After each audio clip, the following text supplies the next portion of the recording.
Hello everyone, we're going to be reading Harry Potter Chapter 5. Now, I think this is where I got to in the last one, but there might be a little bit repeated.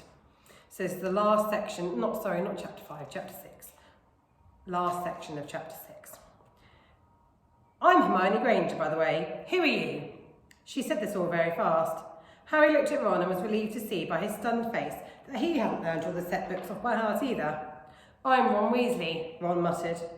Harry Potter, said Harry. Are you really, said Hermione. I know all about you, of course.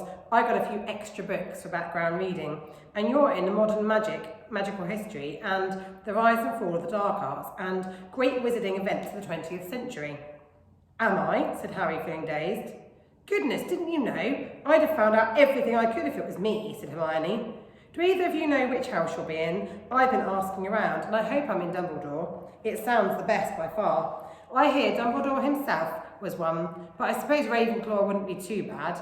Anyway, we better go and look for Neville's toad. You two had better change, you know. I expect we'll be there soon. And she left, taking the toadless boy with her. Whatever house it is I'm in, I hope she's not in it, said Ron. He threw his wand back into his trunk. Stupid spell. George gave it to me. Bet he knew it was a dud. What house are your brothers in? Asked Harry. Gryffindor, said Ron. Gloom seemed to be sitting in on him again. Mum and Dad were in it too. I don't know what they'll say if I'm not. I suppose Ravenclaw would be. I don't suppose Ravenclaw would be too bad. But imagine if they put me in Slytherin. That's the house you know who was in. Yeah, said Ron. He flopped back into his seat, looking depressed. You know, I think the end of Scabbers' whiskers are a bit lighter, said Harry, trying to take Ron's mind off houses. So what do your older brothers do, now they've left anyway? Harry was wondering what a wizard did once he'd finished school. Charlie's in Romania studying dragons, and Bill's in Africa doing something for Gringotts, said Ron. Did you hear about Gringotts? It's been all over the Daily Prophet, but I don't suppose you get that with the Muggles. Someone tried to rob a high-security vault. Harry stared. Really? What happened to them? Nothing. That's why it's such big news. They haven't been caught. My dad said it must have been a powerful dark wizard to get round Gringotts, but they don't think they took anything. That's what's odd. Of course, everyone gets scared when something like that happens, in case you know who's behind it. Harry turned over this news in his mind. He was starting to get a prickle of fear every time you know who was mentioned. He supposed that was all part of entering the magical world, but he had been a lot more comfortable saying Voldemort without worrying. What's your Quidditch team? Ron asked. I don't know any, Harry confessed. What? Ron said, looking dumbfounded. Oh, wait, it's the best game in the world. And he was off, explaining all about the 4 balls and the position of the 7 players, describing famous games he'd been to with his brothers and the broomstick he'd like to get if he had the money. He was just taking Harry through the final points of the game when the compartment door slid open yet again. But it wasn't Neville, the toadless boy, or Hermione Granger this time. 3 boys entered, and Harry recognised the middle one at once. It was the pale boy from Madame Malkin's robe shop. He was looking at Harry with a lot more interest than he'd shown back in Diagon Alley. Is it true, he said. They're saying all down the train that Harry Potter's in this compartment. So, it's you, isn't it? Yes, said Harry. He was looking at the other boys. Both of them were thick-set and looked extremely mean. Standing either side of the pale boy, they looked like bodyguards. Oh, this is Crabbe and this is Goyle, said the boy carelessly, noticing where Harry was looking. And my name's Malfoy, Draco Malfoy. Ron gave a slight cough, which might have been hiding a snigger. Draco Malfoy looked at him.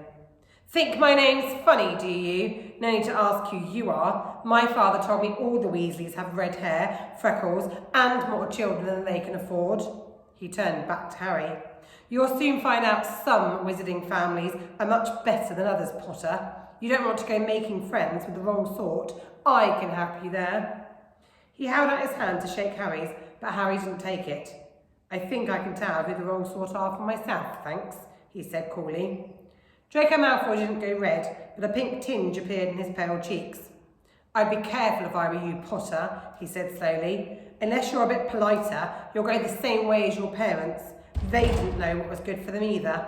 You hang around with riffraff like the Weasleys and that Hagrid, and it'll rub off on you. Both Harry and Ron stood up. Ron's face was as red as his hair. Say that again, he said. Oh, you're going to fight us, are you? Malfoy sneered. Unless you get out now, said Harry, more bravely than he felt, because Crabbe and Goyle were a lot bigger than him or Ron. But we don't like leaving, do we, boys? We've eaten all our food, and you seem to have some. Goyle reached out towards the chocolate frogs next to Ron. Ron leapt forward, but before he so much as touched Goyle, Goyle let out a horrible yell. Scabbers the rat was hanging off his finger, sharp little teeth sunk deep into Goyle's knuckles. Crabbe and Malfoy backed away as Goyle swung Scabbers round and round, howling, and when Scabbers finally flew off and hit the window, all three of them disappeared at once. Perhaps they thought there were more rats lurking among the sweets, or perhaps they'd heard footsteps, because a second later Hermione Granger had come in. "What has been going on?" she said, looking at the sweets all over the floor and Ron picking up Scabbers by the tail. "I think he's been knocked out," Ron said to Harry. He looked closely at Scabbers. "No, I don't believe it. He's gone back to sleep." And so he had. "You've met Malfoy before?" Harry explained about their meeting in Diagon Alley. "I've heard of his family," said Ron darkly. "They were some of the first to come back to our side after you-know-who disappeared. Said they'd been bewitched. My dad doesn't believe it. He said Malfoy's father didn't need an excuse to go over to the dark side." He turned to Hermione. "Can we help you with something?" "You better hurry up and put your robes on. I've just been up the front to ask the driver, and he says we're almost there. You haven't been fighting, have you? You'll be in trouble before we get there." "Scabbers has been fighting, not us," said Ron, scowling at her. "Would you mind leaving while we change?"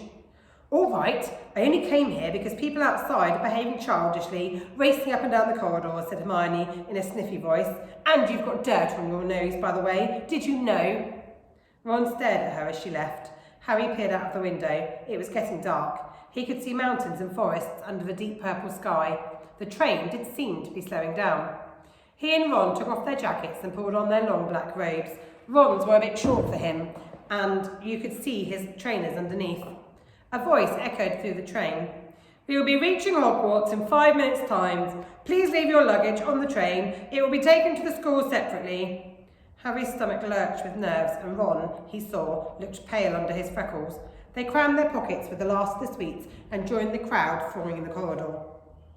The train slowed right down and finally stopped. People pushed their way towards the door and out to a tiny dark platform. Harry shivered in the cold night air. Then a lamp came bobbing over the heads of the students, and Harry heard a familiar voice. First years, over here. All right there, Harry." Hagrid's big hairy face beamed over the sea of heads.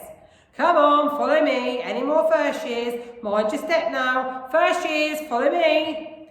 Slipping and stumbling, they followed Hagrid down what seemed to be a steep, narrow path. It was so dark either side of them that Harry thought there must be thick trees there. Nobody spoke much.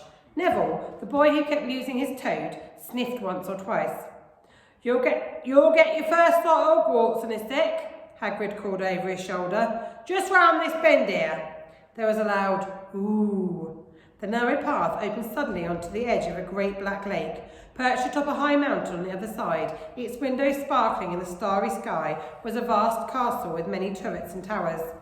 "No more than 4 to a boat," Hagrid called, pointing to a fleet of little boats sitting in the water by the shore. Harry and Ron were followed into their boat by Neville and Hermione. "Everyone in!" shouted Hagrid, who had a boat to himself. "Right then, forwards!"